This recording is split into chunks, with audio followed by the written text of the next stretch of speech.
What's going on, guys? Hey, it's Anthony with the Wrenched Out Garage. Thank you for tuning in, and today's your garage news.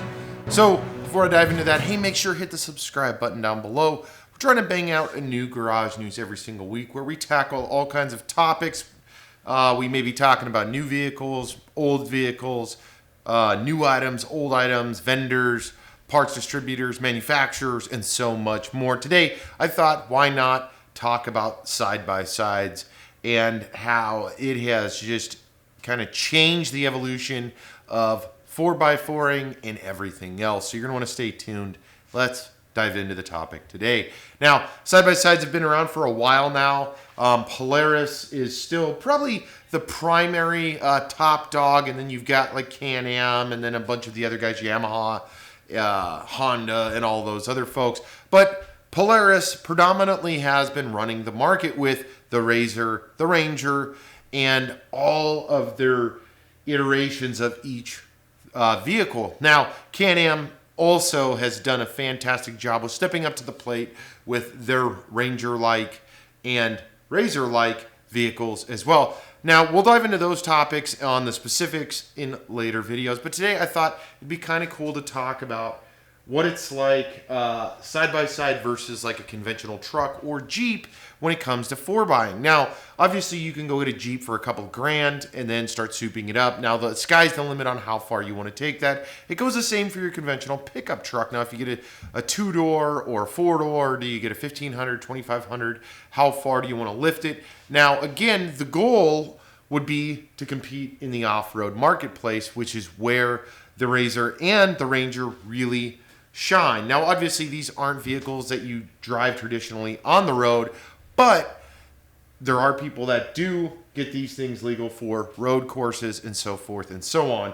So for the practicality of this video, and what I'm talking about more or less is side-by-sides have cemented their place in the recreational vehicle world, so much so that instead of your conventional four-wheeler, which has ran the market since three-wheelers, you know, a four-wheeler traditionally you can fit one person. You can fit two on some models, but obviously the ride, the experience is completely different than having four individual seats if you go this route, or if you go get a two-seater. And then, of course, the suspension has dramatically changed in both UTVs and ATVs well. Now, if you were going to try to compete with the current like setup that I have on this one or a similar one, or maybe you go to the Turbo S with the Livewire Fox shocks and you want to turn your Jeep into that, you are going to substantially be spending an incredible amount of money. Now, it's obviously doable because you can go get a Wrangler, $5 grand, and then go put, 10 grand worth of suspension components. You'll probably be fairly close without some of the cool accessories that at least we have on ours. Obviously, these retail out of the box for $20,000+, depending on the options that you choose, no matter if it's Polaris or Can-Am. There are like CF Moto and cheaper brands as well. But more or less, the point that I'm trying to make is the UTV market is an incredible market with a lot of really great guys that are behind it, both YouTube, Instagram, public television. We're seeing more and more, not only guys just driving them and riding them, but also kind of souping them up, kind of making them cool. And the nice part about all of that, at least in my opinion, is it is a clear market. Now, you can tool around on your property, drive around your neighborhood, or take it out to the sand dunes, take it up in the mountains, go hunting, go fishing, go do any of those outdoor activities with these. Obviously, it's fairly simple because once you get it, you can lift it, you can put bigger wheels and tires, you can change up the suspension. You've got almost an endless supply of things that you could do to it, but really it depends on your budget. It depends on really what you're trying to do. The other cool thing about these, as far as I'm concerned, is they're fairly simple to work on in comparison to a car or truck. So that is pretty cool. Obviously, you can get insurance on these. Now, comparing them flat is kind of apples to oranges, in my opinion, saying that, is this better than a truck or is this better than a Jeep? I'm not going to say that it is or it is not, simply because of this. Your budget, what you're trying to do, what you are doing, and what you're going to do all play a pivotal role in your decision making. Now, this is a very good alternative if you want to get outside and you want to hit those trails. Obviously, in my opinion, this is one of your best and easiest options, simply because you can just go to the dealership, pick it up, buy a new one, buy a used one, and then really you're going to be on that off-road path fairly quick without having to dial everything in like you would a Jeep or a truck. Obviously, the trade-off for that is you need somewhere to store it, you got to insure it, you got a lot of other side notes with these. Now, for ours, we have all the stuff that you see on here. I've got a lot of installs coming. You know, I did the clutch on this. You'll see a video on that here after a while. Super simple to do. Way higher power bands. I did exhaust on it. The exhaust was kind of a pain in the ass to install.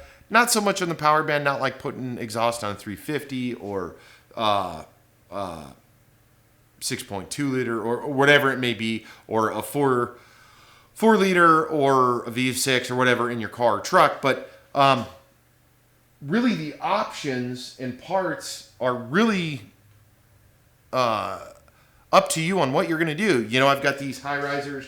I've got kind of a brief video because this is kind of a pain in the ass to do, and I still have to do the vent tubes. So really, I could bring this thing, once I'm done this, which is not very much work left, I can dunk this thing into water this high, and for the most part, it'll be okay because it's sealed. Now, to do that with a Jeep and be safe, or to do that with a pickup truck and be safe, you're talking about a whole different world of parts and options. Again, I'm not here to compare it. I just wanted to talk about it because I thought it was kind of a cool subject to cover, especially because I'm going to be featuring the RZR in a lot of other videos coming soon. Well, what do you guys think overall? Truck, UTV, Jeep? What are your thoughts in comparing those three? And do you have a number one for sure, number two for sure, number three? I'm not looking for, I'm a Jeep guy, Jeeps are the best. That's not what I'm looking for. But regardless, drop a comment down below. Let me know what you guys are thinking. Now, with all of that being said, we do have a lot of videos coming for this. I do have a new project vehicle that you guys are going to see here in the months to come that I'm super excited about, which is the exact opposite of this. And then, of course, we've got more stuff coming to the garage. We've got more stuff coming to the Silverado, and so much more. So, UTV, truck, Jeep, comment down below. I appreciate you guys tuning in. I'm Anthony. This is a Wrenched Out Garage News. We drop this every single Monday. Hit subscribe. Check us out on Instagram, Facebook, everywhere else. And if you're out riding or driving, do it safely, guys, and we'll see you in the next video.